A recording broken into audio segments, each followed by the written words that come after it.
Prime Minister declares state of emergency in Western Jamaica, signs $140 million agreement with the World Bank, and fed Special Olympians. You're watching Jamaica House Weekly. I'm Anthony Morgan. On April 30, Prime Minister Andrew Holness announced that states of public emergency had been declared in St. James, Hanover, and Westmoreland. He said it would be in effect for 2 weeks and it would not extend beyond 3 months. After that time, the House of Representatives will vote on whether to extend the states of emergency. That the government will use all the tools available to protect the lives of citizens. And the tools that are available include states of public emergency and zones of special operations. According to the security forces, since 2017, the 3 western parishes have seen sustained increases in murders and violent crimes. Since the start of 2019, 29 murders have been recorded in Westmoreland and 27 in St. James, while 18 persons have been murdered in Hanover. In Parliament Tuesday, the Prime Minister shared details of his March 22 meeting with United States President Donald Trump in Palm Beach, Florida. The Caribbean Leaders Summit was also attended by the heads of government of the Bahamas, the Dominican Republic, Haiti, and St. Lucia. Mr. Holness told Parliament that the summit explored ways to strengthen bilateral and regional relationships while addressing issues relevant to CARICOM member states. Among the concerns raised was the damaging effect that U.S. travel warnings and advisories had on tourism within the region. President Trump promised to look into the matter.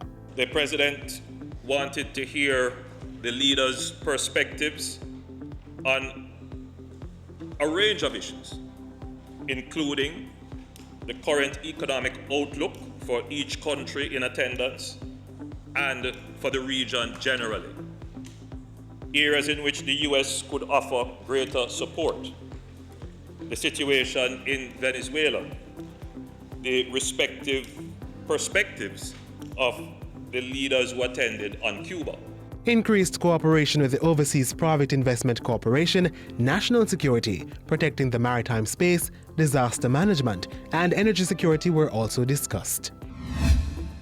Before that, the Prime Minister reached an agreement with the World Bank for a $140 million loan. The funds will be used to build the country's resilience against natural disaster risks, support human capital development, and strengthen the social safety net for the most vulnerable. This initiative, in partnership with the World Bank and other development partners, is to try and develop the financial instruments that will protect us. And the protection really is to give us quick and easy access at rates that are affordable and conditions that are aligned with the disaster or unplanned for emergency.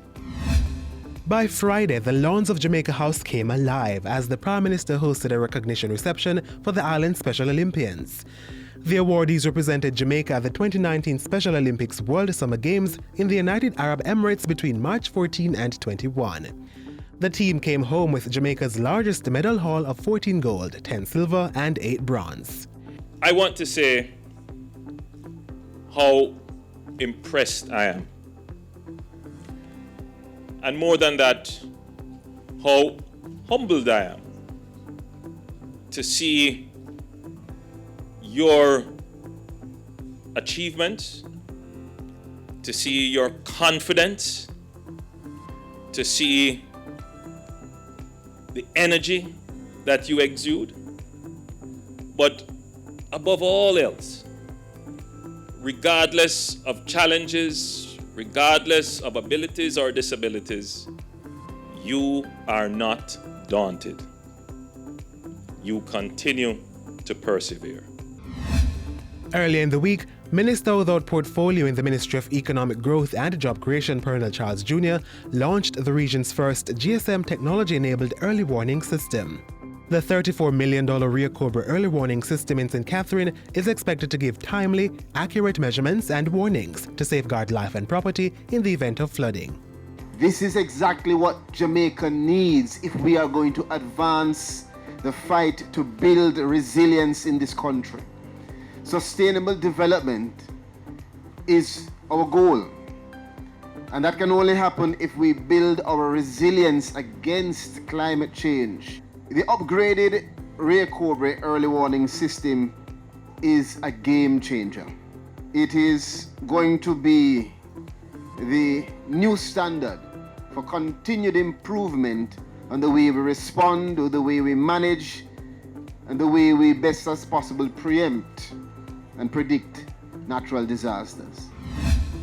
And as the state joined the rest of the world for Press Freedom Day Friday, Minister Charles Jr. lauded the Jamaican press for its accuracy and consistency in delivering information to the public.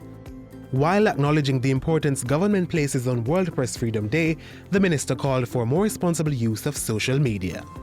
And that's it for Jamaica House Weekly. Be sure to join us next time for more news stories coming out of the Office of the Prime Minister.